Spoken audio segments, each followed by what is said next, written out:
Shalom, eu sou o Rabino Moshe Keller, estou aqui para fazer para você um convite. Como a Bíblia tem sido ensinada para você? Como você tem estudado a Bíblia?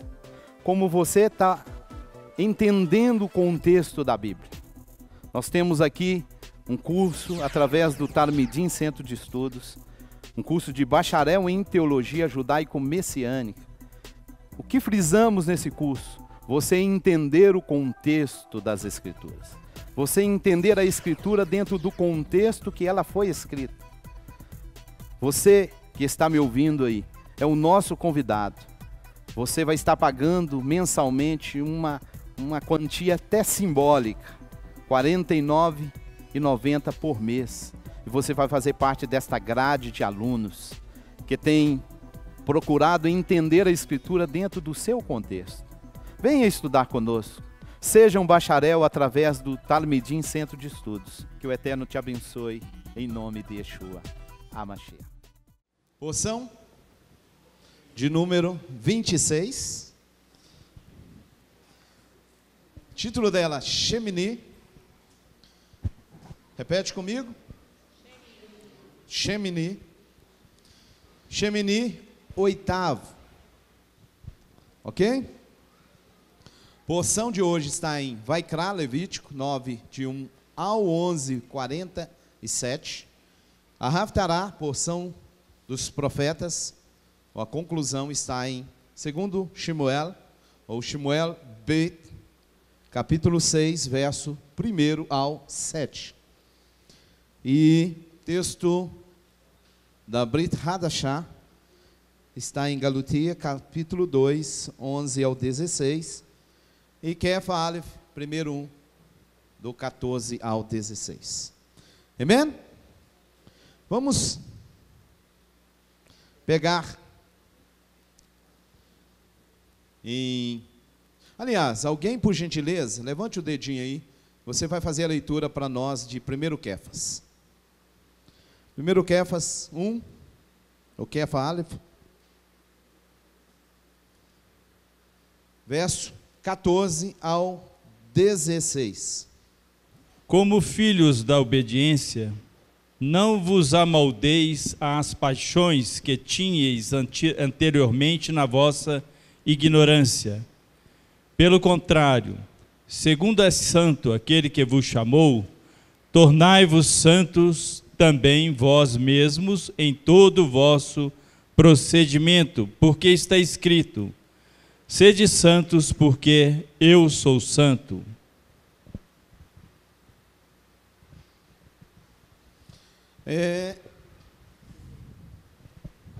Pergunta.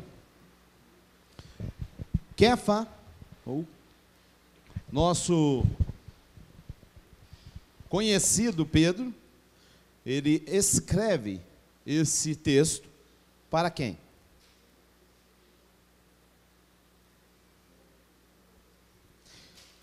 Para quem ele escreveu esse texto? Para quem ele deu esta instrução? Como filhos obedientes, devamos fazer o quê? Como filhos obedientes, devamos fazer o quê? Não você se colocar numa forma, ou você se colocar numa posição, né, que outrora você tinha. Para quem ele escreve? É muito comum nós entendermos, e a teologia cristã diz, dentro de alguns livros, que esses livros teriam sido escritos para a igreja. Muito comum a gente ouvir isso. Kefa, o Pedro, escreveu para a igreja. Rabino Shaul escreveu para a igreja. E Yaakov escreveu para a igreja. Ok. Mas o que seria essa igreja? Ele escreveu para uma igreja como essa que a gente, com paredes e semelhantes a essa que a gente tinha, que a gente tem? Ou que existe por aí hoje? Porque A teologia cristã, ela leva as pessoas a pensarem que isso existe no início. Que lá, no livro de Atos, por exemplo, né, os apóstolos, eles estão frequentando ou viajando ou indo para uma igreja, outra igreja. E a pergunta a se fazer é: isso é verdade? Não, isso não existe. Não existe igreja na Brit Hadashah, não na concepção que se tem hoje. Templos religiosos com placas do lado de fora, isso não existe. Mas a teologia cristã leva as pessoas a entenderem dessa forma. E aí pega uma carta semelhante a essa, que o Kefa escreveu para a gente, e de imediato fica uma contradição. Por que uma contradição com a teologia que é ensinada? Porque é comum nós ouvirmos pelos teólogos que, após o Mashiach, o Messias, nós temos a anulação, ou ainda dizem o cumprimento da Torá, no qual eles chamam de lei. E que após o Mashiach, após o Messias, ela não existe mais. E por que ela não existe mais? Porque supostamente nessa teologia é ensinado que iniciou-se então um período chamado de dispensação da graça. Ou ainda, estamos na nova aliança, ou Novo Testamento. Eu não acredito, ou eu não utilizo, ou nós não adotamos, porque a gente está no Novo Testamento. Um outro estudo eu falei aqui, que não existe Novo Testamento na Bíblia, nem novo e nem velho. E até expliquei que essa palavra ela é oriunda do latim, e não parte dos originais gregos e nem hebraico. E essa ideia de um novo e de um velho foi criado, foi formulado pela teologia, levando as pessoas até a desacreditar no que a palavra diz. Mas novamente perguntaria: Kefas, Pedro, escreve para quem? Se não existe uma igreja lá, para quem ele escreveu? Eu gostaria que alguém pegasse, por gentileza, o verso 1 do capítulo 1. Pedro, apóstolo de Yeshua HaMashiach, aos estrangeiros dispersos no Ponto, Galácia, Capadócia, Ásia e Bitínia, eleito segundo a presciência de Adonai em santificação do Espírito, para obediência e aspersão do sangue de Yeshua HaMashiach. Ok. Graça e paz vos sejam multiplicadas. Ok. Essa versão que a irmã usou é uma versão tradicional. Quem tem uma judaica aí perto ali? Pronto. A judaica, ela ajudou em um aspecto que ela coloca uma coisa que na verdade já está ali, mas fica melhor entendido. Vamos lá. De Kefa, Vamos de novo. de Kefa, De Kefas, Kefas. Tá. emissário de Yeshua, Ok. o Messias, Ok. para o povo eleito. Então, de Kefas, para o povo. para. Amém? De Kefas, para. Agora vamos lá. O povo eleito de Deus que vive como estrangeiro na diáspora. Pronto. Pergunto. Kefas escreve para a igreja. Que igreja? Porque o texto é muito claro. Ele diz assim: de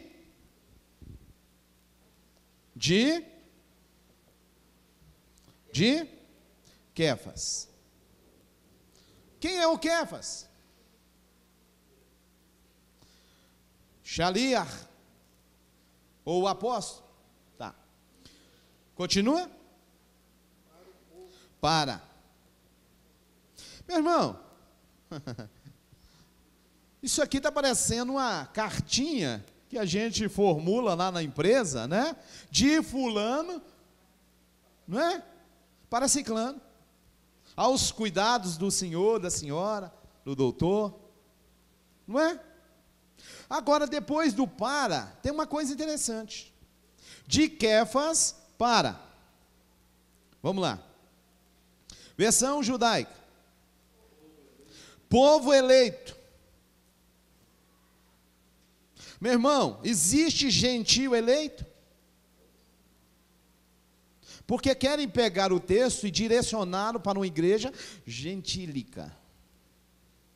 Está entendendo?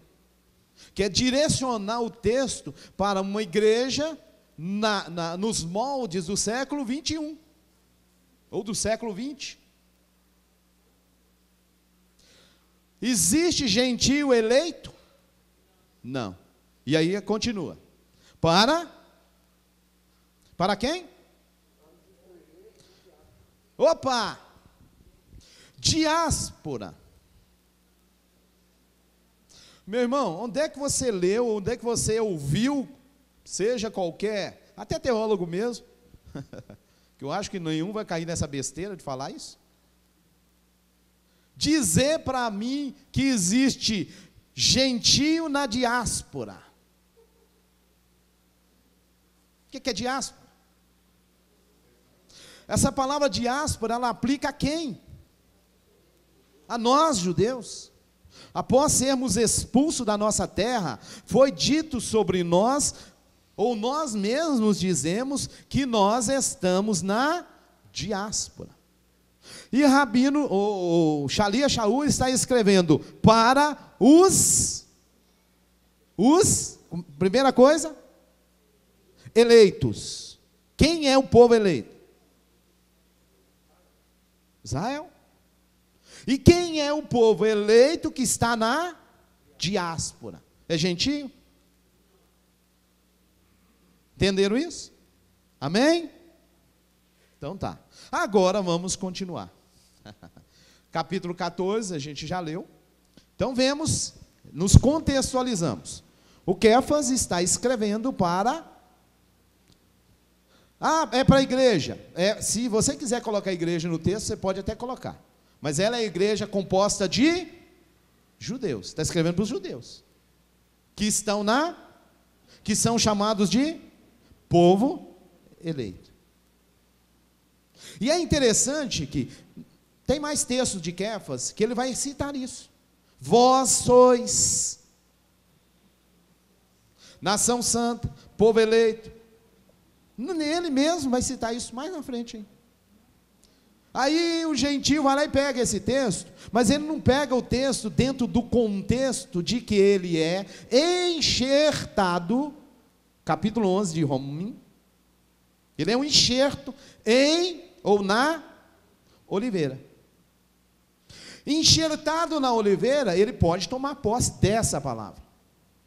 Mas se ele não aceitar que ele é enxerto, ou ele quiser, como foi feito historicamente falando, por volta de 200 e pouco, começou-se a divulgar uma teologia, chamada teologia da substituição. O que essa teologia dizia? Israel foi afastado, o Eterno largou Israel, abandonou Israel, deixou Israel de lado, e criou uma igreja, e essa igreja é gentílica.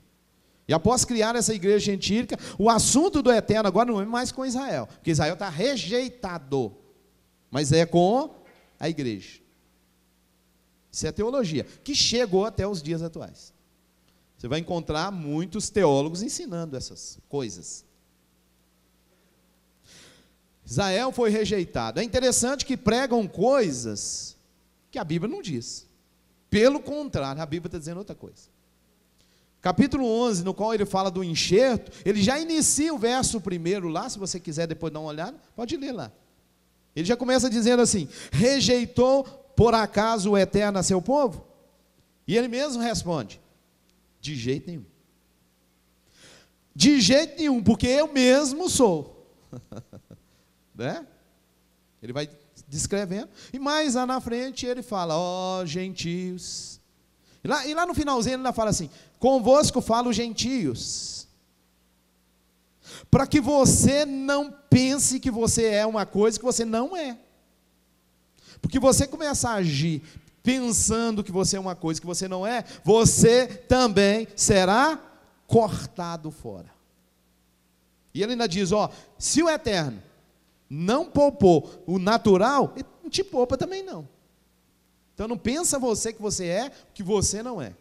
E a teologia da substituição veio exatamente fazer isso.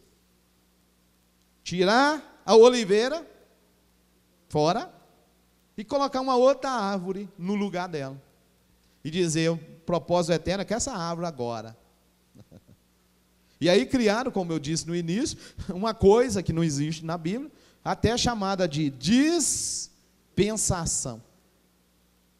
O teólogo que criou isso foi no início do século passado, ele pôs isso na Bíblia. Scofield, o nome dele. E ele elaborou um estudo em cima disso e colocou isso dentro da Bíblia. Eu tenho uma delas na minha casa. Dentre as mais de 100 que tenho, tem uma lá, Scofield. E aí, ficou isso divulgado no Brasil.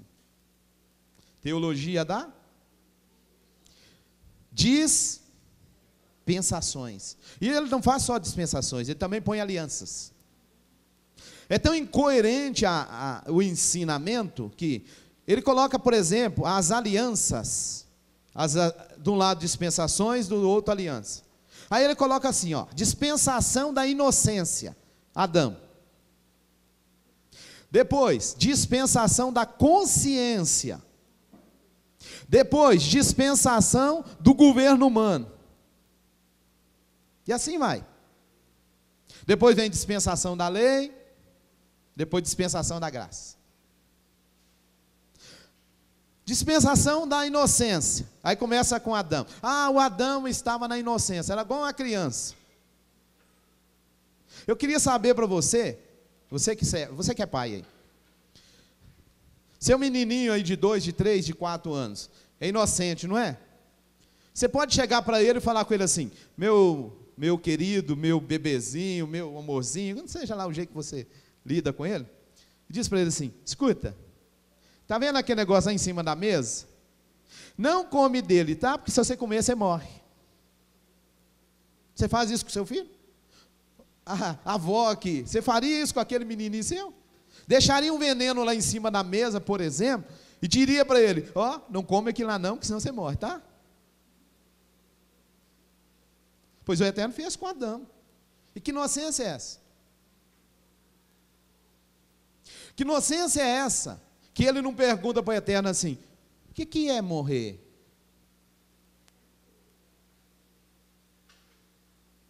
E aí você tem a sua tradução em português, traduzida errado, porque após a queda do Adão, sua Bíblia diz assim, chegou o Eterno para Adão e disse, para Rava, sua esposa, e para Adão, falou algumas coisas com ele, e depois ele conclui assim dizendo, eis que o homem, até aí vem várias versões, nenhuma delas de acordo com o original. Eis que o homem era, não é isso? Está lá? É? Você achou alguma Bíblia traduzida assim? Não. Mas é assim que está escrito no original. E Adão Raiá. Eis que o homem era. Agora você vai pegar a versão em português, está assim. Eis que o homem se tornou. Mimeno, conforme um de nós. Você não encontra nenhuma tradução. Só a Torá que eu estou preparando para vocês, vai sair assim. Amém? Mas é isso que está no original. Eis que o homem era, conforme um de nós, conhecendo bem e mal. É isso que está lá no texto. Aí o teólogo foi lá e elaborou que o homem estava na inocência, porque ele não conhecia bem e mal. Meu irmão, como é que um homem não conhece bem e mal e ele sabe o que é pecado? Como é que um homem não conhece bem e mal e sabe que pecou? Como é que um homem não conhece bem e mal, logo depois, ou melhor, nós estamos na dispensação da inocência, ou melhor, como é ensinado, a gente vai concluir aqui, que existe uma lei chamada lei de Moisés, né? E a lei de Moisés é a dispensação da lei, foi de Moisés até o Messias. Depois do Messias já acabou a dispensação da lei, agora é a dispensação da graça. O que é lei? O que são leis? Diretrizes que um poder determina sobre, né, pessoas, lugares, etc. Não é assim que funciona? Pergunto. Quando eu, falando agora em relação ao eterno, quando eu transgredi a lei do eterno, o que eu cometo? Pecado? Por que é pecado então? Está na Bíblia, né? Pecado é transgressão da... Então depois do Messias não existe mais pecado, porque não tem mais lei. Agora a dispensação é graça. Pode fazer o que você quiser. Você está na graça, meu irmão. Ah, não é bem assim. Uai, não é bem assim por quê? Não, nós não estamos na lei, nós estamos na graça. Ah, não tem lei mais não? Não tem mais lei não. Ah, então, não tem pecado também não. Rabino Shaul escreveu, pecado é transgressão da lei. Jacó escreveu, pecado é ir contra a lei, é transgredir a lei. Agora é interessante que Jacó escreve que pecado é transgressão da lei e o Messias já morreu. Ora, aí até usam outros textos, né? Por exemplo, não, Rabino, mas a Bíblia diz que a lei e os profetas durou até João.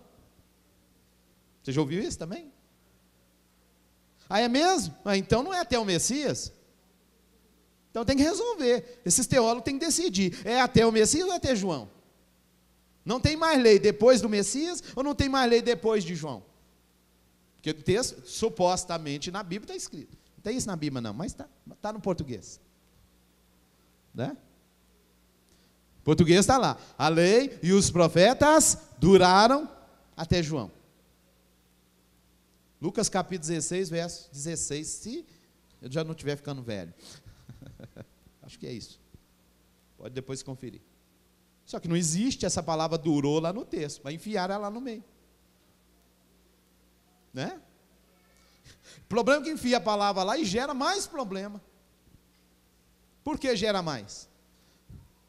Porque aí se a lei durou até João, o Messias vem fazer o quê? Depois de João, então, não tem mais lei, porque ela durou até João. Tá. Depois de João tem mais lei? Não. Messias veio fazer o quê? Passear, né? Aí pegaram ele passeando e mataram ele.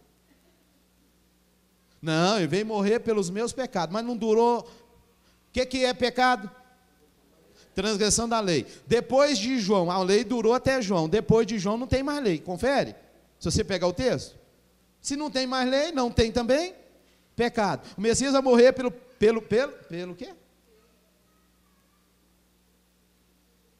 Morreu pelo... não morreu. Morreu à toa. Depois de João não tem mais pecado. Aí nós temos que pegar o João e pôr ele, né? Em vez de pôr o Messias lá na cruz e, né, e louvá-lo e tudo mais, nós temos que pegar João, gente. João, você é o cara. Né? Você veio e resolveu o problema do pecado. Pôs fim ao pecado. Está entendendo que confusão que é? Isso é teologia. Teologias. Aí não, então tá bom, esquece o João. Deixa o João de lado. Não, vamos esquecer o João, porque não existe isso na Bíblia. Não existe esse texto. Né? O que está escrito na Bíblia? A lei e os profetas, é assim que está o texto. Até João. Aí foram lá e colocaram, duraram. Fiaram uma palavrinha lá que bagunçou o trem. A lei e os profetas até João. Aí você vai para outra Bessorá, outro evangelho, está explicando o quê? A lei e os profetas profetizaram até João. Profetizaram o quê? A vinda do Mashiach. Simples assim. Mas alguém foi no texto e pôs um durô lá que não existia. E aí bagunça a coisa. Volta para o Mashiach. Chegou o Mashiach então. Mashiach está antes ou está depois do Quefas? Sim? Vamos lá. Antes. Mas então como é que o Quefas, ou o Shaul, né? Shaul, vai dizer, ou Yaakov, que vai escrever também depois. Yaakov era até irmão dele, né?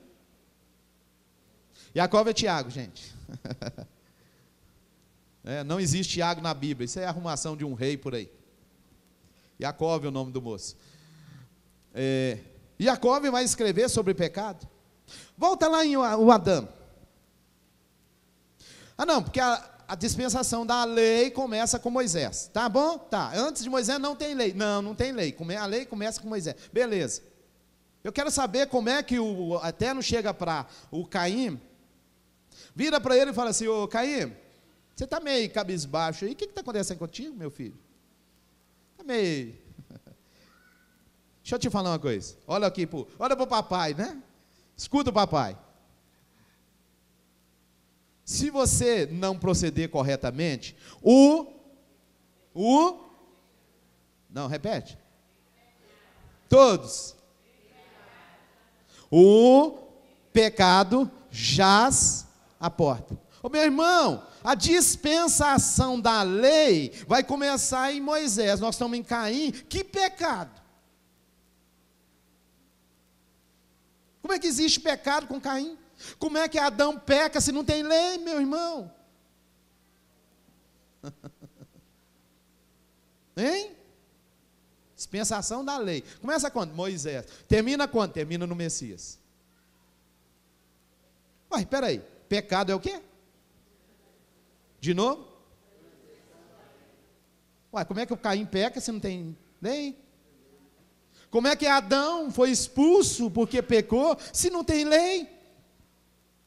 A lei vai chegar ainda lá na frente com Moisés. Estão me entendendo? E agora passamos do Mashiach, vamos para frente. O Quefas, que a gente leu aí, ele escreve assim, no capítulo, no verso 15, ele diz: como é santo aquele que vos chamou, sede vós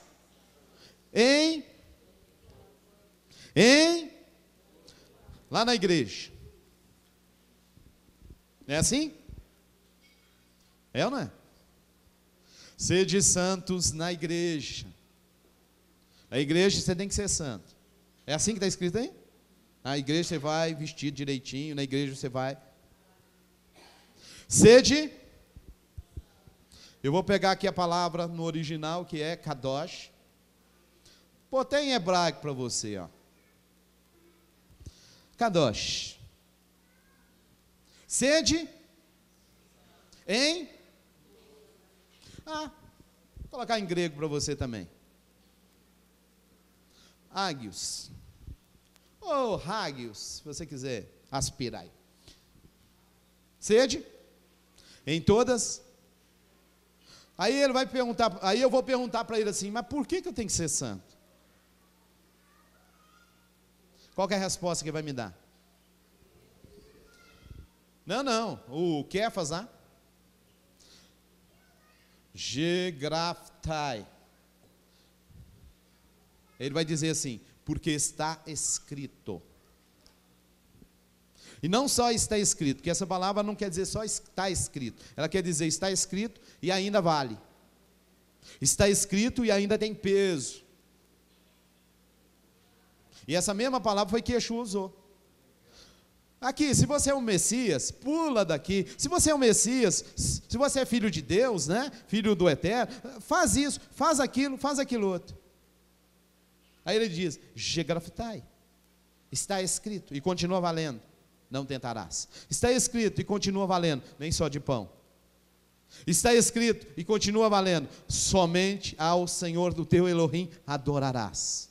e só a Ele prestarás culto. Ele está dizendo o que está escrito. Grafar em grego, escrever. Agora o Kéfas usa aí para nós, gegraftai, está escrito, sede, porque eu sou santo. Mas está escrito aonde? Vou te dar. Você pode até me ajudar aí, ó. Quem tem Bíblia de referência nesse texto aí, você vai encontrar os textos. Levítico, capítulo 11. Levítico, capítulo 19. Levítico, capítulo 20. 11, 44, 45. Ótimo. 19, 2. Tem mais aí no 19. Mas tá bom. 20. Não tem 20 não? Tem 20 também. Oi? 20 verso 7. Aí, ó, pode pular. Tem também 20. Mas peraí, meu irmão. O Kéfas está dizendo para nós que está escrito. Aonde? Ah, mas Levítico é lei, né não? É ou não é? Faz parte da lei, não? Faz. Ah, irmão, mas nós não estamos agora na dispensação da graça, nós não estamos na graça, não tem mais lei. Como é que o Kéfas vai me mandar ir para a lei para aprender a ser santo? Que doideira é essa? Hein? Estamos na graça. Não, lá na lei estava escrito, estava, mas não vale mais nada, porque agora é graça, estamos no Messias, é Novo Testamento, a gente está só no Novo, não precisa mais preocupar com o velho. Como é que o moço me manda ir para? Aonde que está escrito? Meu irmão, quando eu falo para você que está escrito, o que você vai fazer? Seja um ser inteligente, pensante. O que você faz quando eu digo assim, ô irmão, está escrito no capítulo tal, versículo tal? O que você vai fazer?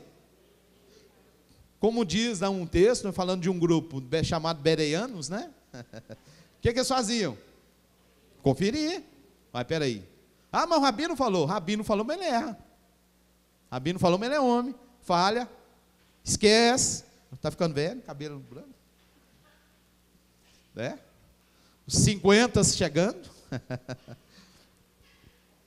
Né? Quer dizer porque o Rabino falou, você tem que acreditar nele? Não. Quer dizer que você tem, que você falou, deixa eu ver se está escrito mesmo. É isso que está escrito? Ah, realmente, o Rabino falou e está escrito mesmo. Aí vai. Aí você caminha, aí você é abençoado. Mas o Kéfas escreve para nós que está escrito, mas o trem não vale mais, porque o negócio era Velho Testamento, e o Velho acabou. É interessante, meu irmão, que a teologia, ela prega umas coisas, ou os teólogos pregam umas coisas, que é incoerente. Por exemplo, acabou, a teologia diz que não tem mais Velho Testamento, agora é só Novo. Ah, beleza. Aí eu venho no culto, chego no culto, viro para os irmãos e falo, irmãos, agora está na hora do dízimo. Vamos dizimar, mas eu vou ler aqui um texto, né?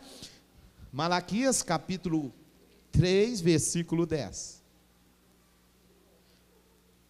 A mesma boca que às vezes ensina que está no Novo Testamento, que o velho passou, acabou, que não tem mais, que isso é Velho Testamento, é a mesma boca que vai lá em Malaquias. E Malaquias não é velho, não? Vamos começar a ser seres que pensam. Ah, bênção também, né, irmã? Ah, irmãos, toma posse, tá? Toma posse, olha lá. Deuteronômio capítulo 28. Deuteronômio 28 não é lei, não? Não é Velho Testamento, não? Ah, irmãos, existe uma bênção maravilhosa para você aqui no Salmo de número 23. Espera aí, Salmo 23 não é Velho Testamento, não? Como é que para o que interessa, aí não é Velho Testamento. Outro dia, estou ouvindo um programa na rede de televisão, o pastor pregando, e ele me traz, ou me pega o Isaías 58. Isaías 58, E ele vai lendo e fala para a igreja: toma posse disso, irmão. Toma posse disso, toma posse daquilo. Olha que promessa maravilhosa para você. Aí lá vai. Aí chega um momento que o texto diz assim: se tirares o teu pé de profanar o meu Shabat, aí você vai receber essas bênçãos. Aí ele vira em rede nacional e diz: bom, essa parte aqui a gente vai pular, que essa aqui é para os judeus.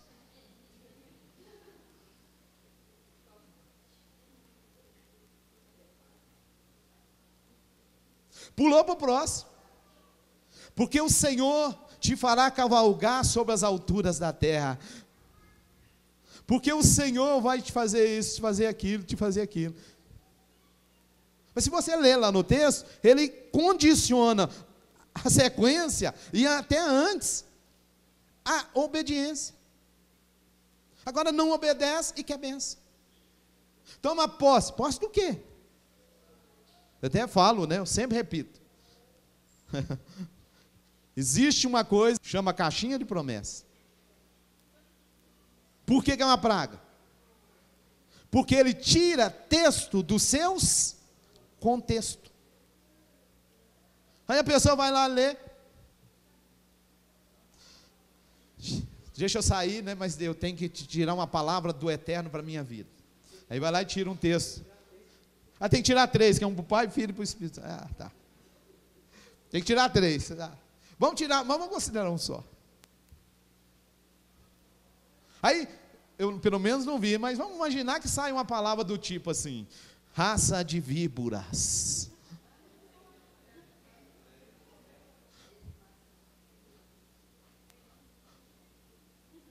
Ô, irmã, essa manhã eu estava orando e pensei em você, e o Eterno me deu uma palavra para a sua vida, viu? Ela não é muito boa não, viu, irmã?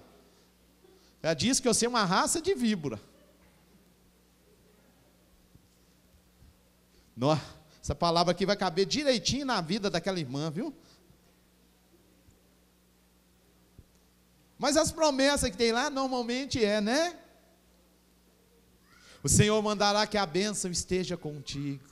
O Senhor é o meu pastor e nada me faltará. Não é assim? Salmo 91, né? Vai lá no meio e diz: o Senhor dará ordem aos seus anjos para te conduzir, de forma que você não tropece com o seu pé. É isso que eles vão lá e tiram. Aí põe na caixinha de promessa. E o contexto? Senhor é o meu pastor e nada me faltará. Pode procurar na caixinha de promessa que você vai achar lá. Um dia que eu estava ministrando, eu disse para os irmãos: irmão, você tem que pegar a Bíblia e pôr ela no contexto dela. Não fica pegando texto, tirando texto da Bíblia e achando que vai cumprir na sua vida, que não cumpre não. Quem disse o Senhor é meu pastor e nada me faltará? Davi. Pode procurar no caixinho de promessa, você vai encontrar lá: posso todas as coisas naquele que me fortalece. Pode olhar no caixinho que você acha.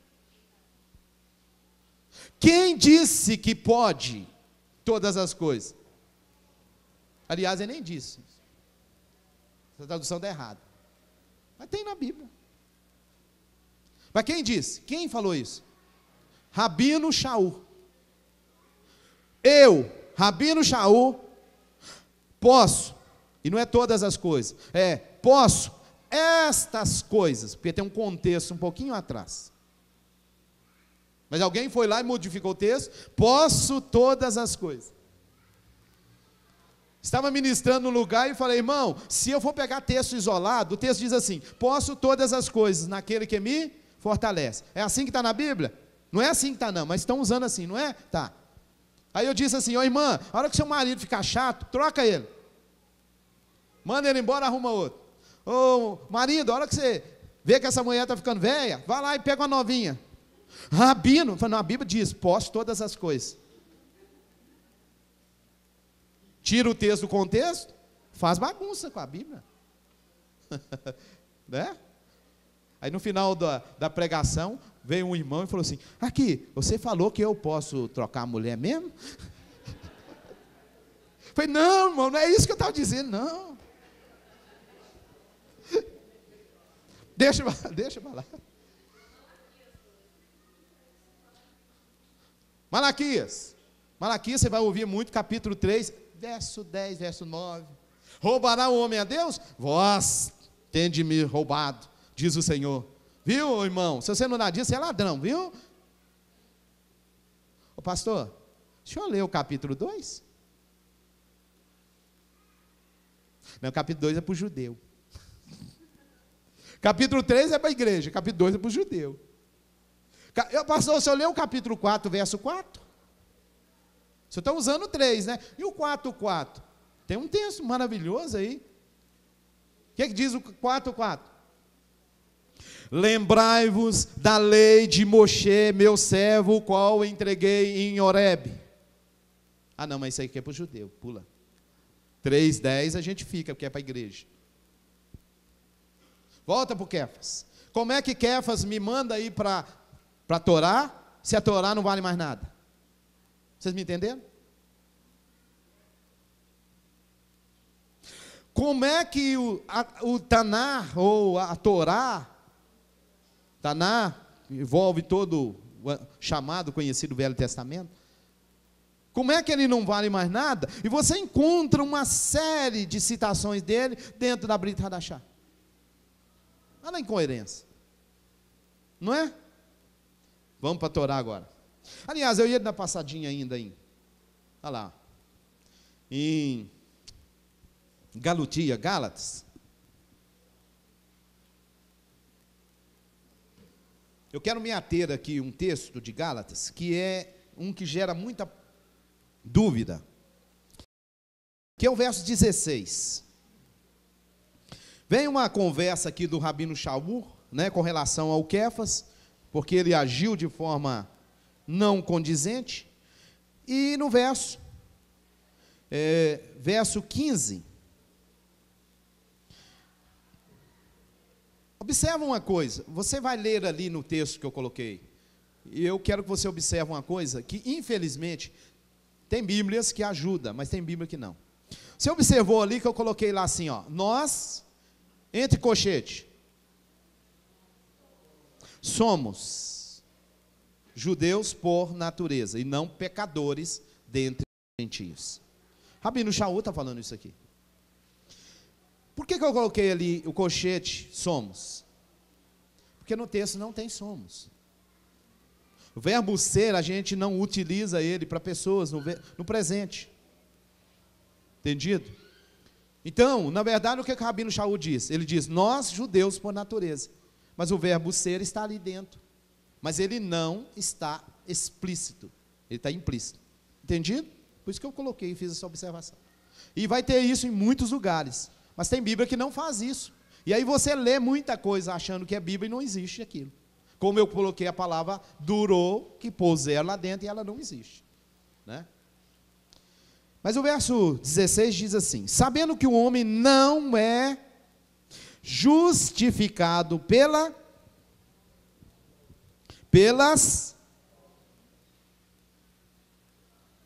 Me ajuda? O homem não é justificado pelas...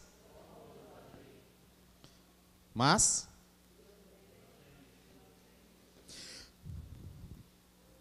obras da lei. A versão judaica ajudou. Tradução na Bíblia, na versão judaica, melhorou isso aí. Porque ela vai dizer o seguinte, no lugar de obras da lei, ela colocou uma palavra que é legalismo. Infelizmente, querido, muitos momentos a teologia ela joga o povo para o buraco. Por que ela joga para o buraco? Porque os ensinamentos de muitos teólogos, eles não estudam o original, para começar, ou às vezes nem conhecem. Segundo, interpretam coisas de acordo com a sua teologia. E uma teologia é que não tem mais lei. Essa é uma delas, como eu já até citei. E aí, a palavra obras da lei, se você pegar em hebraico, é Masei, a Torá. Ah, mas a minha escritura originalmente, aqui, o Shaul escreveu em grego. Tem certeza disso? Rabino Shaul, um judeu, criado aos pés de Gamaliel, falante de língua hebraico, aramaico, grego, latim, devia ter mais alguma coisa. Mas ele vai escrever para a comunidade messiânica em grego? Tudo bem. Quem é grego? Tá. Ergos nomos. Existe uma outra expressão que é uponomos. Uponomos é debaixo. Nomos, lei. Uponomos, debaixo da lei. Ergos nomos, obras da lei. Essas duas expressões, elas querem dizer legalismo. Só que no grego não tem essa palavra legalismo. Paulo não tinha, ou quem escreveu, ou quem fez a tradução do que Paulo escreveu para grego, não tinha essa palavra. Então ele usou ergos nomos e uponomos para a palavra legalismo. Entendido? O que é legalismo? Ensinos que os homens colocam sobre as pessoas e dizem que isso é a lei de Deus, ou isso é o que a Bíblia diz, e fazem pessoas carregando jugos.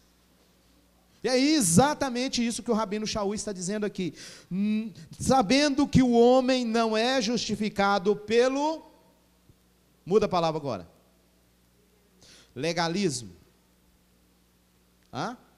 mas pela, amém? Vou te dar mais uma palavrinha que você vai encontrar também.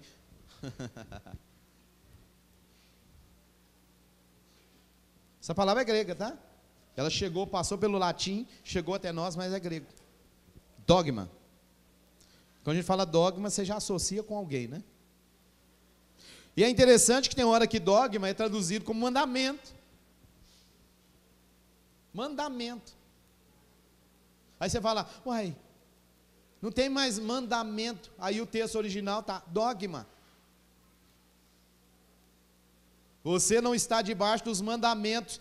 Ah, é? Ah, beleza, então estou livre, estou na graça mesmo. Não, irmão, o mandamento ali é dogma. Você não está debaixo de mandamento de homens, dogmas humanos. Já estou indo para a Torá, mas deixa eu só te dar mais uma coisa interessante. A teologia vai e diz para você assim, ô irmão, acabou a lei, não estamos mais debaixo da lei, agora é graça. Tá. Aí você associa a uma denominação, seja ela qualquer, e você chega lá dentro da denominação, e dependendo dela, por exemplo, aí eles viram e falam assim, ó, aqui não se pode cortar cabelo. Aí você pergunta para ele e fala, por que eu não posso cortar cabelo se eu estou na graça? Não, se você cortar o cabelo, você vai ficar excomungado da igreja. Você vai ser disciplinado. Ó, aqui não, as mulheres não podem usar calça, viu? Irmãs, tem que todo mundo usar saia. Mas, pastor, missionário, seja lá quem for que estiver ensinando, mas onde é que está na Bíblia esse negócio? Não pode usar mais calça? Não, não pode usar calça. Não pode usar calça, porque calça é roupa de homem. Aí tá, me responde, pastor, onde é que está escrito na Bíblia? Aí vai dizer para você, vai te dizer o texto. Deuteronômio, capítulo 22, versículo 5. Mas ninguém chega para esse líder, para esse ensinador e pergunta, mas Deuteronômio 22, 5 não é lei, não? O senhor acabou de dizer que nós estamos na graça, e agora o senhor está me dando um texto que é da lei? Que confusão é essa? É aquilo que eu disse, porque interessa, não é lei, aí é Bíblia. É a palavra do Senhor. Mas para o que interessa, né? O melhor, né? Vamos corrigir. O que não interessa, aí é Velho Testamento, aí é para o judeu, aí acabou, porque agora é graça. Mas quando interessa, aí não é Bíblia. Está escrito na Bíblia. Mas está escrito na Bíblia, por que o senhor não obedece? Por que o senhor não ensina para as pessoas a obedecer? Não, porque nós estamos na graça. Mas quando interessa, aí vai lá e pega. Eu peguei um livro chamado Guia de Doutrinas, de uma denominação, claro, não vou citar o nome. E ela tem um texto dela que diz assim: não pode ter televisão. Texto, porque tudo aquilo que tinha como doutrina, chamam de doutrina, não é doutrina, é costumes da igreja. Tá? O texto que eles usam para fundamentar você não ter televisão, a pessoa que fez colocou Ezequiel, capítulo tal, versículo tal. Eu falei, deixa eu conferir, porque eu nunca achei televisão na Bíblia. Fui lá conferir. Até pelo fato de televisão não existia na Bíblia, né? Como eu disse para você, irmão, nós temos que tomar cuidado. Aí cheguei lá e encontrei realmente um texto. E aí o texto, ele dizia, o texto estava falando que Israel, ele estava entrando em um compartimento, e o compartimento era uma câmara de imagens. Câmara de imagem. Não é câmera. Câmara. A câmara de imagem é porque existia no templo um compartimento secreto. Os idólatras estavam usando esse compartimento escondido, um quarto, onde eles colocou imagens de idolatria nas paredes, imagem do sol, e ali eles iam e estavam adorando aquelas imagens. A pessoa pegou esse texto e falou que não pode ter televisão. Triste, né? Não é o que alguém me falou, não, irmão. Eu li, né? Peguei o manual e li e fui conferir. Falei, não é possível. E assim vão. Dogmas. Vão colocando dogmas, vão colocando. O Messias chegou para os seus, que estavam carregados de dogmas também, de legalismos, e chegou para eles e falou assim: vem cá, meus amados discípulos, vinde a mim. Capítulo 11, verso 28, Matitiá. Vinde a mim, todos os que estáis e sobrecarregados. Eu disse para você que todo texto tem e tem contexto não só no próprio texto, mas tem contexto histórico. Tem contexto de autor, tem contexto de tempo, tem um monte de contextos.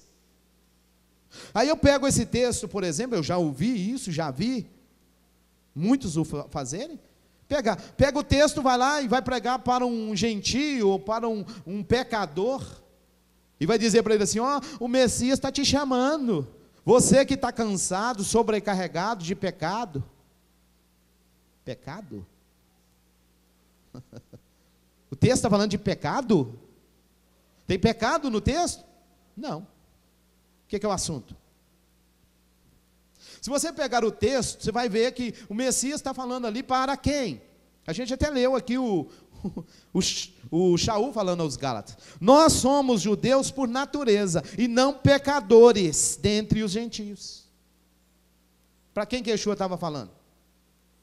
Para judeus, para os seus discípulos, que já tinham a palavra, já observavam a palavra, já serviam o Eterno, estavam tentando obedecer os mandamentos, e carregando um monte de lei, e um monte de dogmas.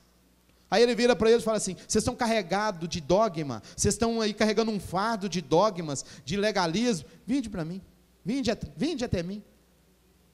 Aí ele fala assim, ó, aprendei, porque os ensinamentos farisaicos, eles estão carregados de jugo. Aprendei o ensinamento que eu vou dar para vocês, vão vos libertar.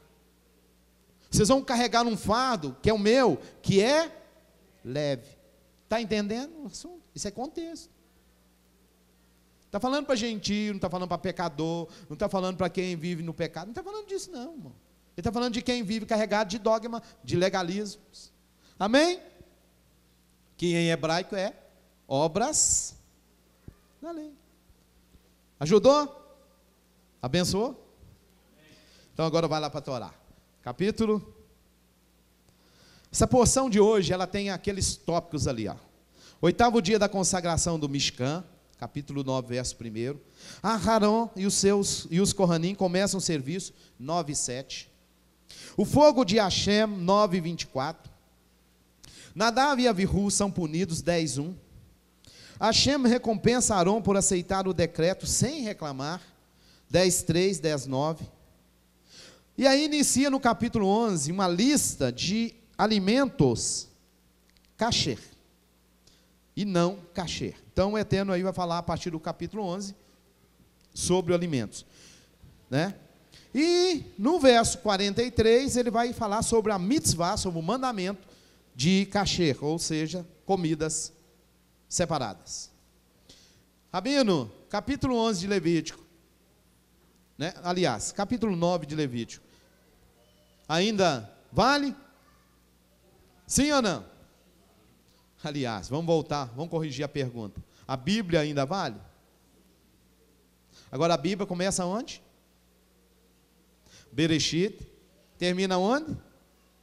Giuliana, o Apocalipse. Tem gente que dividiu ela, né? Eu disse aqui da teologia cristã, é uma delas, né? Dividiu a Bíblia em Novo e Velho. Uma outra porção eu mencionei aqui que está na Bíblia. Aquela carta aos Hebreus lá, o escritor escreve assim: porque testamento só tem validade enquanto o testador estiver morto. Porque o testador vivo, o testamento não vale? Aí foram lá e colocaram Velho Testamento e Novo Testamento. Velho Testamento, quem fez? Ah, foi Deus. Vale? Nada. O testador está vivo? Vai valer quando? Nunca, né? Porque o testador nunca vai morrer. Aí fizeram o Novo Testamento, tá? Novo Testamento, tá? Novo Testamento vale? Só tinha valor, se é testamento, só vale quando? Testador morto. Aí Yeshua morreu. Ah, agora o testamento vale. Aí 3 dias depois, ressuscitou. Acabou. Nós temos que manter morto, gente, senão vale o testamento. Você pode tomar posse de um testamento ou de algo no testamento, se o testador estiver vivo? Sim ou não? Não, está até na Bíblia, né? Aí chama de testamento, por quê? Com ele. É aquilo que eu disse, né? Umas coisas incoerentes, né? Que ia falar, ensinar. Volta para a Bíblia. Capítulo 9, verso 1, né? A gente vê o título da nossa porção, que é o 8º dia da consagração do Mishkan, né? E aconteceu no dia o 8º, chamou Moshe a Aarão e os filhos dele, e aos velhos de Israel, e disse a Arão: pega para ti um bezerro, filhote de gado graúdo, para sacrifício de transgressão, carneiro para sacrifício queimado por inteiro, íntegro, e apresenta perante Adonai. Eu não vou entrar em muito detalhe, até porque o nosso tempo também não ajuda, mas se a gente continuar lendo isso aqui, o que está sendo descrito aqui? As oferendas, né, que a gente já até viu na outra porção, aquelas 5 oferendas que eram feitas no tabernáculo, né? Quem esteve aqui ontem, né, teve um privilégio de participar de uma bênção, que foi o estudo do tabernáculo, né? Versão portuguesa bem conhecida. Destrinchamos o tabernáculo, né? E os seus muitos segredos, né? Rabino, não pude vir, não pude, depois você procura a Marli, porque a gente filmou, tá? Vai ter aí gravado, você pode depois levar para casa. Mas vimos que tem 5 sacrifícios, amém? Amados, se a gente ler, né, não vou entrar em muito detalhe, mas os 5 sacrifícios, nós temos um sacrifício que Yeshua, o Mashiach, assume, ele toma esse sacrifício e ele assume esse lugar dele. Qual é? Aliás, vem aqui. Quais eram os sacrifícios? Me ajuda? Vamos rever? Quais eram os 5? Na verdade são 6, mas tem 2 que se fundem. Me ajuda? Sacrifício de Shelamim. Sacrifício de Minha. Que mais? Olam. Que mais? Ratá. Que mais?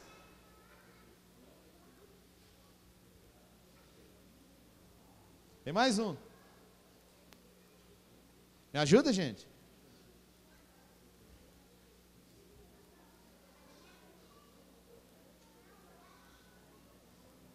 Tem uma libação aí também.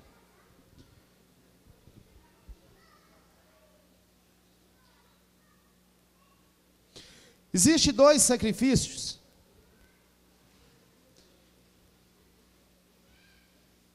Existe 2 sacrifícios que são praticamente o mesmo. Olam, Ratá e Acham.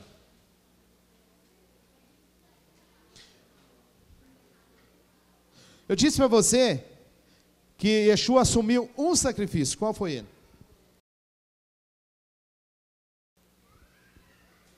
Ajuda? Ratá, pecado. Acham, culpa. Pacífico. Olam. O que nós podíamos pôr Olam aqui?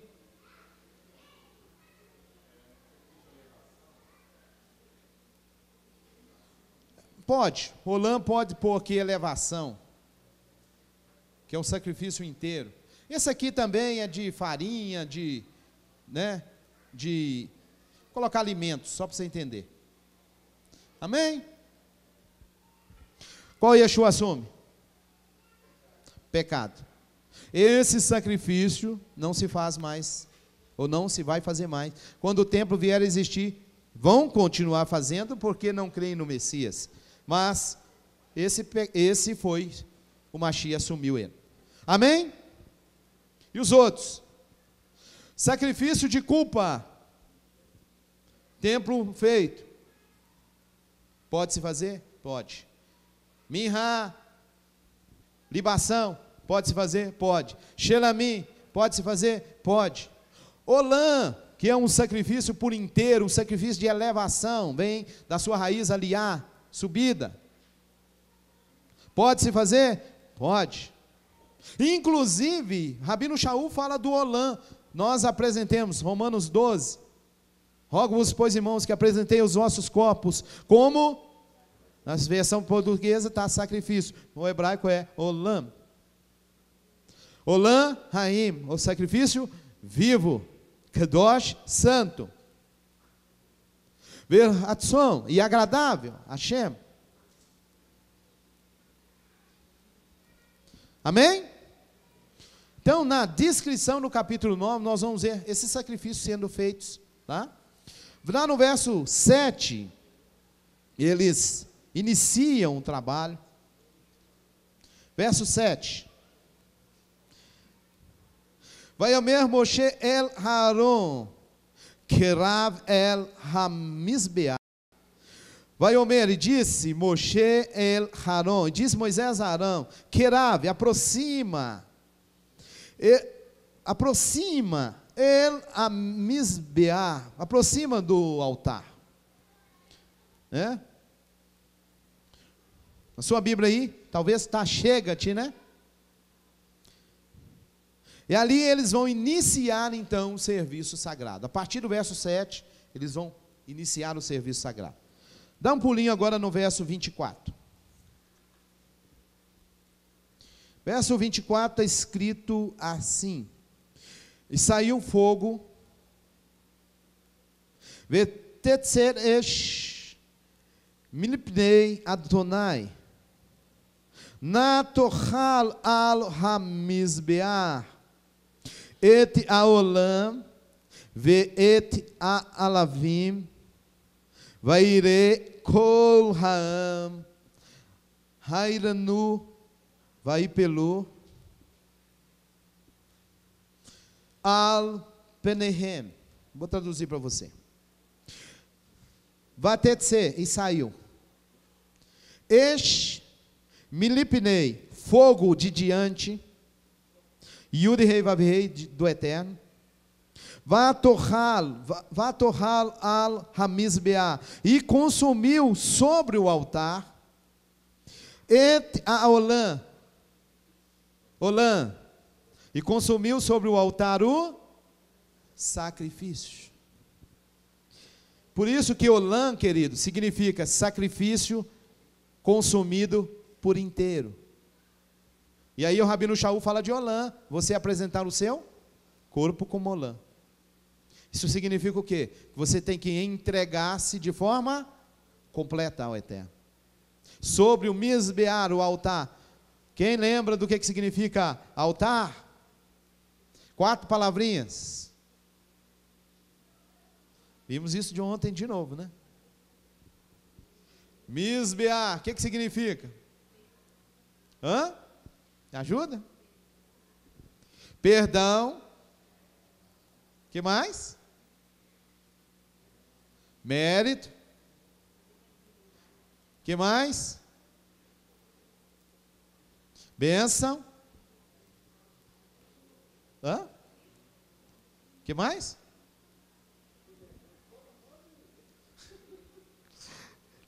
Moção de ontem. Misbeá. Sacrifício queimado, inclusive a tradução está assim: Et aolã, o sacrifício queimado por inteiro. Veet halavim, e as gorduras. Vaire, e viu kol aã, todo o povo. Vaironu, e jubilaram. Vai pelu, e caíram. Al penehem, sobre a face deles. No verso 24, queridos, eles foram preparar o sacrifício, colocaram no altar. O que aconteceu? Saiu fogo de diante do Eterno e consumiu o sacrifício. E ali ele dá o starter no sacrifício no altar. No capítulo 6, uma ordem dada: o fogo arderá sobre o altar, mas não tinha fogo ainda. Fogo é aceso agora. Quem acendeu o fogo? O Eterno. Olha para o teu irmão aí. Diga para ele coisa linda. O fogo tem que ser aceso pelo Eterno. Porque se não for o Eterno, aí é fogo estranho. Sabe o que acontece com fogo estranho? Capítulo 10, verso 1. Pegaram os filhos de Arão, Nadab e Abiú, cada um incensório ou incensário, e colocaram neles fogo. Fogo de onde? Eles colocaram nele fogo. Puseram sobre eles incenso e apresentaram perante Adonai. Fogo. Deixa eu pôr a palavrinha para você aqui, ó. Deixa eu ler para você primeiro. Vai que Rubenei, Haharon, Nadav, Ve Avihu, Ish, Marretato, Vaitenu, Bahem, Va Ishmu, Aleha, Ketoret. Colocaram sobre ele Ketoret, incenso. Vai querevu, e aqui está assim, e apresentaram, mas carav em hebraico significa aproximar, a gente leu ali atrás, aproximando. E então eles aproximaram, eles não apresentaram, eles se aproximaram. Lepnei, perante, diante, para a face, eles se apresentaram, ou eles foram e chegaram perante a face. Adonai, Yud-Rei Vav-Rei. Zará. Zará.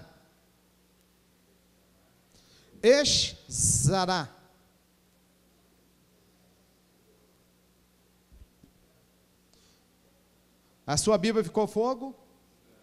Estranho. Zará. Asher lo tzivá otam. Asher, que? Tzivá, ordenar. Que, lo tzivá, que não foi ordenado. Otam, a eles. Pegaram fogo, foram perante o Eterno. Perante o Eterno aonde? Aonde que estava a presença do Eterno? Lá no lugar mais íntimo, né? A gente viu aqui ontem, aquele lugar maravilhoso, né? Como é que era o nome dele? Santo dos Santos. Ou deixa aqui do Shim. Santo dos Santos. Foram lá dentro. Fazer o que lá dentro? Queimar incenso. Com que fogo? E quem mandou? Olha para o teu irmão e diga: obedece o que o Eterno manda. A gente viu no início aqui, dogma, legalismo, isso são ordenanças de homens. Às vezes a gente está querendo obedecer homens, está esquecendo de obedecer a palavra, o Eterno. Meu irmão, o Eterno te manda fazer, você não faz. O homem diz, você faz. O Eterno te manda fazer, você deixa de fazer. E às vezes você deixa de fazer o que o Eterno falou e está fazendo coisas que o homem está dizendo. Existe um texto que Yeshua diz assim, ó: aquele que transgredir os mandamentos, aquele que transgride os mandamentos e ensina para os outros a transgredir. A tradução portuguesa foi muito boazinha com o que está no original, porque a portuguesa está assim: será chamado o menor no reino. Aquele que guarda os mandamentos e ensina os outros a guardar, será grande. Aí, quem não observa os mandamentos? Meu irmão, se não observa mandamento, vai estar no reino. Como? Se o reino significa o rei mandando, ordenando, e os súditos obedecendo. Se não obedece, está no reino. Olha que incoerência. Mas o texto, tradução portuguesa, tá? Será o menor no reino.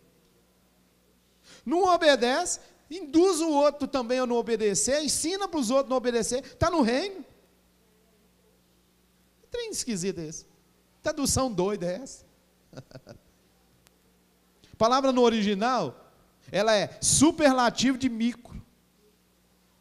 E o outro lado está mega, que é grande. Mas na parte negativa está superlativo de micro. Palavra usada aí no original. O que é superlativo de micro? Nada. Exatamente nada. Porque se é micro, já não... O que é micro?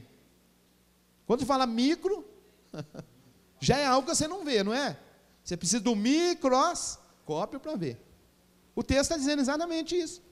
Ó, o que não guarda mandamento e ensina para o outro a não guardar, ele nem será visto no reino. Aí a tradução ficou: será o menor. O texto diz, ele nem será visto, porque é superlativo de micro. Pega o micro e ainda leva para o mais, né, que é superlativo, quer dizer isso, né? Vocês levar o máximo, que se pode, né? Igual fizeram esses dias aí, descobriram que, diziam, né? A ciência dizia, o que é a menor partícula? O átomo, né? Aí agora já destrincharam o átomo. Já quebraram o átomo, já. Antes do átomo ainda tem outra coisa. Você vê que coisa tremenda, né? Mas o texto está dizendo, ó, quem transgride o mandamento e ensinar os outros a transgredir, nem no reino será visto. Entendeu? Mas a tradução portuguesa não ficou assim, né? Será o menor. Ah, tá bom demais. A Bíblia diz que os menores serão os maiores. Ah, não, eu quero ser o menor.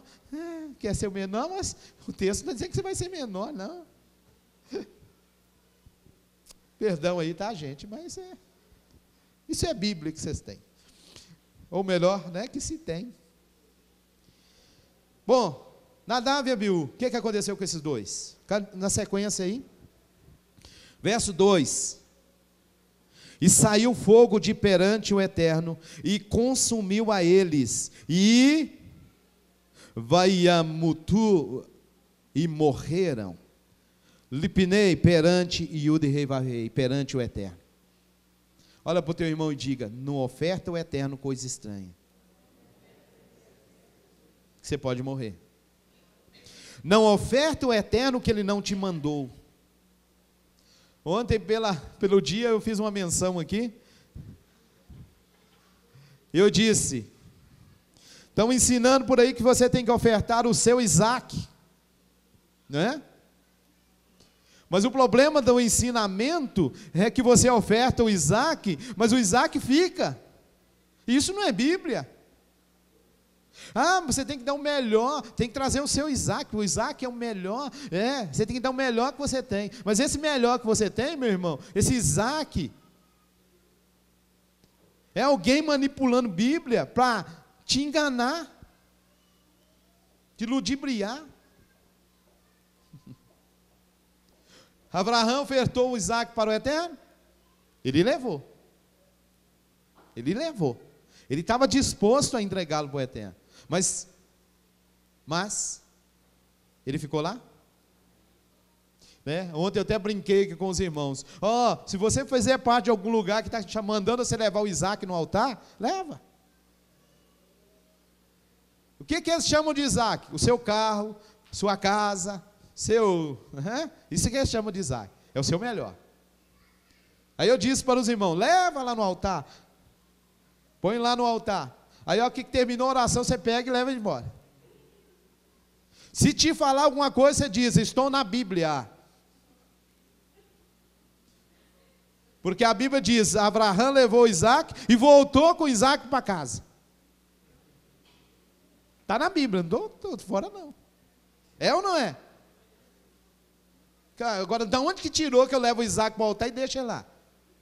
Isso é heresia.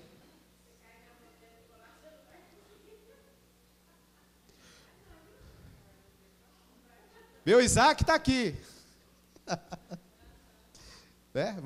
Pode orar, pastor.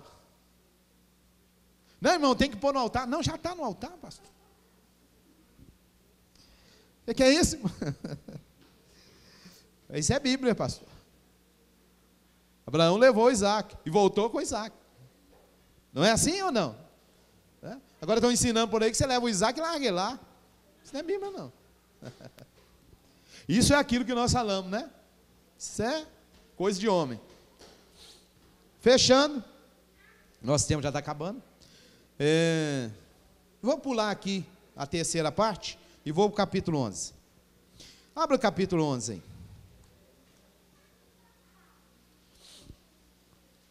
Vedaber Adonai el Moshe ve el Aaron lemor alehem.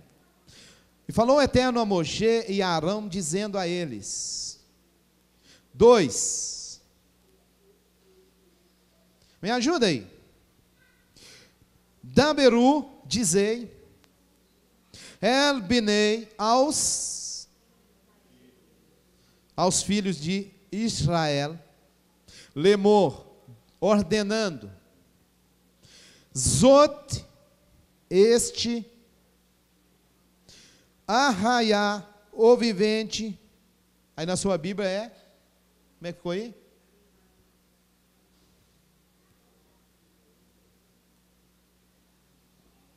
Me ajuda? Animais? Criaturas? Em hebraico está arraiá.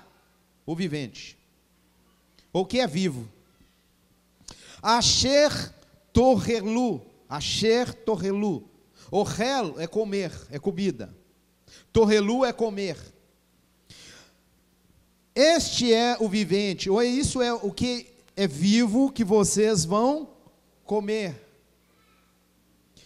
Mikol ha-beremá, de todo, dentre todos os animais, Asher al-haretz, de todos os animais sobre a terra. Kol, todo. Mafereset, pareçã, que está partido o casco. Vexossaat, e o que é fendido. Shessan, perassot, que tem o casco fendido. Maalat, que rumina. Gerá, ruminante. Não está sendo sua Bíblia não, né? Que rumina e é ruminante. Baremã, otan, torrelu, dentre os animais, a ele comereis. Então vamos lá resumindo essa tradução direta. De todo animal que tem unha fendida e que rumina e é ruminante, isto comereis. Tá. Então a pergunta, o que é ser um animal ruminante? Não, o que é ser um animal ruminante? Animais, por exemplo, o boi, ele possui 2 estômagos. Ele pasta, joga para um estômago. É como se fosse um armazenamento. Ele fala, depois eu cuido disso. Né? Ele só vai cortando e jogando. Enche, aí depois ele para. Depois ele vai fazer o quê? Devolver, passar para o outro estômago. Mas na hora que ele vai passar para o outro estômago, ele volta com ele. Aí ele sim mastiga ele, bem mastigado, e joga para o estômago definitivo. Isso é um animal que é ruminante. Esses animais que têm unha fendida, pode ser comido. O que o Eterno diz? Esses são os animais que nós iremos comer.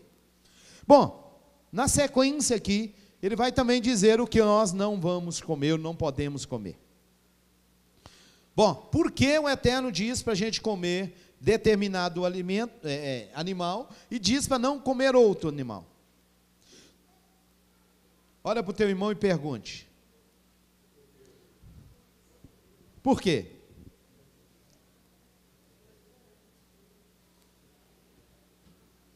Todo animal, querido, ou melhor, tudo que o Eterno criou, ele criou em cima de propósitos.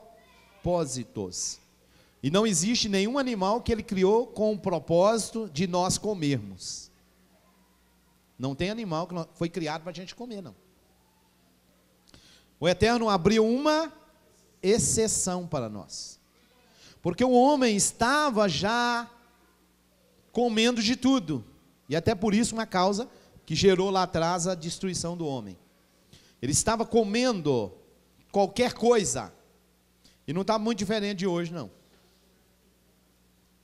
Aí o Eterno diz, já que vocês vão comer, então deixa eu fazer uma... Vamos colocar ordem no negócio.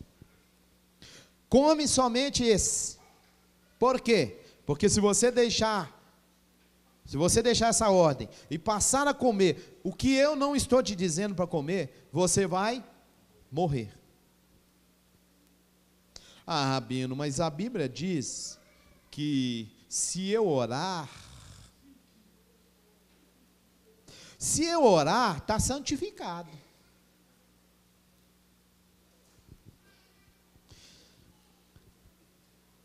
Volta de novo, eu disse para você no início que a lei do Eterno começou com Moisés? Não, começou com quem? Com Adão. Capítulo 7, verso 2 de Gênesis. De todos os animais limpos, tomará para ti 7 e 7. Meu irmão, nós estamos em Gênesis, capítulo 7. O texto que a gente leu está em Levítico. Aqui a Torá está sendo entregue. E o Eterno está separando animal limpo de animal imundo. Mas como é que ele está dizendo que um animal é imundo e o outro é limpo, aqui em Levítico, se já foi citado animal limpo e imundo em Gênesis? Aqui ele está colocando o ensinamento. Se você pegar isso mais na frente, você vai entender isso. Ele está falando para Moshe e para o povo de Israel o que ele já tinha falado para Adão. E ele está dizendo para Israel: agora vocês vão colocar isso num pergaminho. E Moshe vai escrever isso num rolo. Amém? Benção? Quando é que foi entregue a Torá?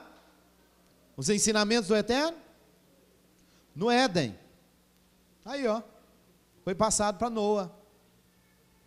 7 e 8. Dos animais limpos, dos animais que não são limpos, das aves, de todo o réptil sobre a terra. Ué, isso é Noé. Gênesis 8, 20. E edificou Noé um altar ao Senhor e tomou de todo animal. De todo animal? Vou aumentar aqui para você, ó. Qual é o animal que vai para o altar? Ô irmão, onde é que o Eterno... A gente acabou de ver aqui Arão e o sacerdote fazendo o quê? Sobre o altar? Sacrifício. Noa está fazendo sacrifício aqui, ó. A lei do sacrifício foi dada lá no Éden. Está entendendo? Quando é que existe lei, então? Quando é que existe ensinamento do Eterno? Né? A Torá, ensino. Desde Gênesis. Benção? Levítico 10, 10. Para fazer distinção entre o santo e o profano, entre o imundo e o limpo. A gente já passou nesse texto, a gente não leu, né? Mas está aí, ó, Levítico 10, 10. Benção? Levítico 11, 43. Já vou só adiantar aqui, porque nosso tempo já está acabando. Não vos façais abomináveis por nenhum que se arraste, nem neles vos contamineis, para não serdes imundos por eles. Porque eu sou Adonai vosso Elohim, portanto vós vos santificareis e sereis. Aquele texto, ó. Porque eu, o Senhor vosso Elohim, sou, e não vos contaminareis com nenhum réptil que se arrasta sobre. Devarim, Deuteronômio 14, 2. Porque és povo santo ao Senhor teu Elohim, e o Senhor te escolheu de todos os povos que há sobre a face da terra, para lhe ser o seu próprio povo. Nenhuma coisa abominável come, nenhuma. Não é só carne, não. Quem gosta aí de um camarão, né? Ou quem gostava de um camarão? Meu irmão, você observou que camarão e barata é bem parecido? Você não tinha prestado atenção nisso? A barata é a mesma família do camarão, ou o camarão é a mesma família da barata. Eles só moram em lugares diferentes, a função deles é a mesma. Lixeiro. Aí o camarada vai lá e come o lixeiro, come o lixo, aí depois não quer morrer, né? E aí eu te faço uma pergunta para a gente concluir. Como é que eu pego o que o Eterno diz, que é para mim não comer, chego diante do Eterno e falo: Senhor, abençoa aqui porque eu vou comer. Como? Ah não, Rabino, mas a Bíblia diz que pela oração é santificado. É, irmão, você leu o texto todinho? Porque como eu disse no início, é muito... Isso é normal, né? Pegar texto sem contexto. Primeiro, o texto diz assim: existe um grupo de pessoas que eles estão proibindo alimentos que o Eterno criou para os fiéis. O texto já começa assim. Alimento, o que o Eterno diz que não é alimento, que é imundo, não é para comer. Isso não é alimento. Isto vos será por alimento. Aí dá uma lista. Está aí no texto. Meu irmão, aí o texto continua dizendo assim: a qual o Eterno deu para os fiéis, para serem recebidos com ações de graça, porque pela palavra e pela oração são santificados. Aí o camarada que quer comer tudo, tira a palavra e põe só a oração. Tira que é alimento que foi criado para os fiéis e põe nele qualquer coisa. E é isso o contexto da palavra.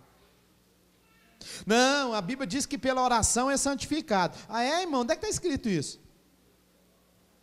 Livro de Heresia, capítulo 4. E não está na Bíblia isso. Irmão, posso receber qualquer coisa dando graça e comendo? Não.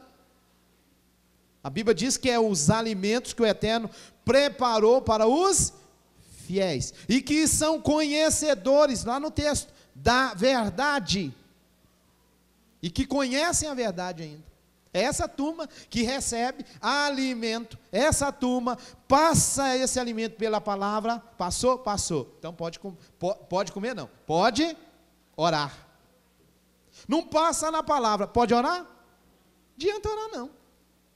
É por isso que você vê, pessoa ora, não, nós temos que orar primeiro para comer. Aí ora, come, daí a pouco está passando mal, daí a pouco está internado, daí a pouco está no hospital, daí a pouco está morrendo, está infartando, está tendo AVC. Ué, mas é oração, irmão. Esses dias para trás, eu falando com uma pessoa da nossa família, e aí ele falou para mim assim, eu fui no médico hoje. Ah, é mesmo? Como é que foi? O médico falou que se eu quiser viver mais, é para mim tirar a carne de porco. Eu falei, pois é, seu rebelde. Você é crente, o Eterno já falou o que é que você pode comer, por que você não obedece? Tem que o médico falar para você comer, né? Aí vai arrumar desculpa, né? Pegar texto como esse, por exemplo, texto sem contexto, texto fora, texto que não tem nada a ver, querem pôr lá. Dentro dos textos você vai encontrar lençol de Pedro. Mas o lençol de Pedro, nem lençol existe no texto. Para começar o assunto. Nem lençol tem lá. Começar o assunto. E para terminar o assunto era gentio, não era comida. Ah, mas o Messias falou que contamina o homem, não é o que entra, é o que sai. Aí eu pego, você já leu o contexto? É assim o Messias declarou, puro todos os alimentos. Está lá no texto. Todo alimento é puro, todo alimento é puro. O que não é alimento, não adianta você querer purificar, que não vai. Ah não, o Messias diz que o que contamina o homem não é o que entra, é o que sai. O Messias está falando de ritual. O assunto é ritual, o assunto é lavar, é comer coisa. E o texto, se você ler, é pão. O assunto é comer pão sem fazer ritual de lavagem das mãos. É esse o assunto do texto. Aí foi lá e colocou porco no texto. Não, o Messias falou que contamina não é o que entra. É mesmo? Por que você está morrendo então comendo? Então o Messias errou. Ele não falou disso. O assunto lá é outro assunto. Né? Vês? Olha lá. Olha o recado, eu lá vou entregando o recado.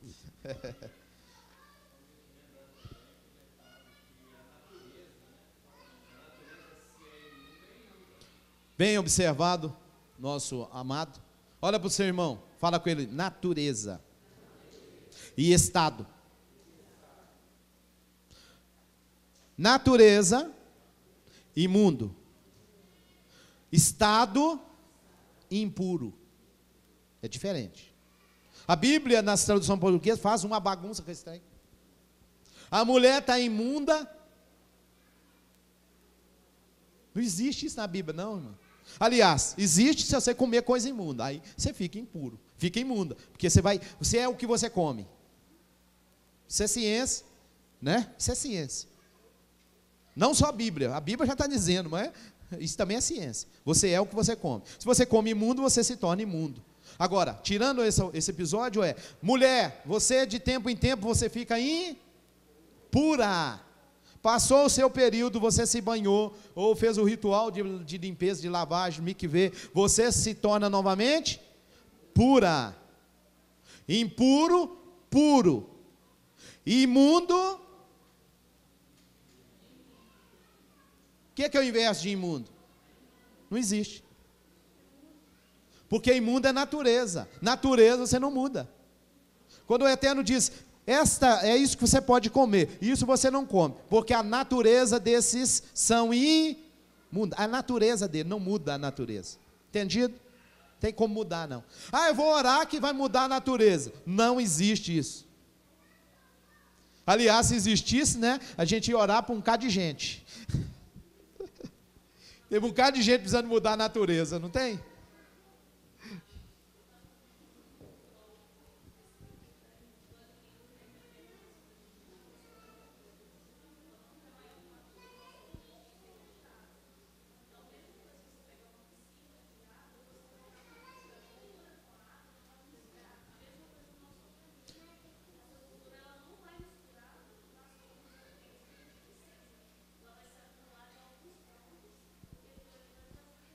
Vocês ouviram não, né? A irmã está dizendo aqui o seguinte, que ela estava ouvindo uma nutróloga falando, e a nutróloga diz o seguinte, nosso corpo ele tem a sua porcentagem maior de água, e a água não mistura com gordura. Se você ler na Torá, o Eterno diz, a gordura vocês não comem. Não é só comida, não é só alimento não. Ele também fala, não comereis gordura, a gordura é minha, queima ela. Gordura, né, a nutróloga falando o seguinte, gordura não mistura com água. Se você põe gordura no seu corpo vai pegar essa gordura e vai jogar ela para algum lugar, mas não mistura, ela não vai dissolver ela. Aí para onde que vai? Você já sabe, né? Amém? Amanhã, 8 horas, nós temos a nossa faculdade, né, o nosso seminário. Estude com o Rabino Moshe Keller. Seja um aluno do Talmidim Centro de Estudos. Cursos de Teologia Judaica Messiânica de alto nível e preço acessível. 100% online. Estude onde quiser. Crie você mesmo a sua rotina de estudos. Você ficará impactado com as riquezas de cada conteúdo. Estudos como você nunca viu. Seja um bacharel em Teologia Judaica Messiânica por apenas R$ 49,90 mensais. Faça agora mesmo sua matrícula. Acesse nosso site e garanta a sua vaga. talmidimcentrodeestudos.com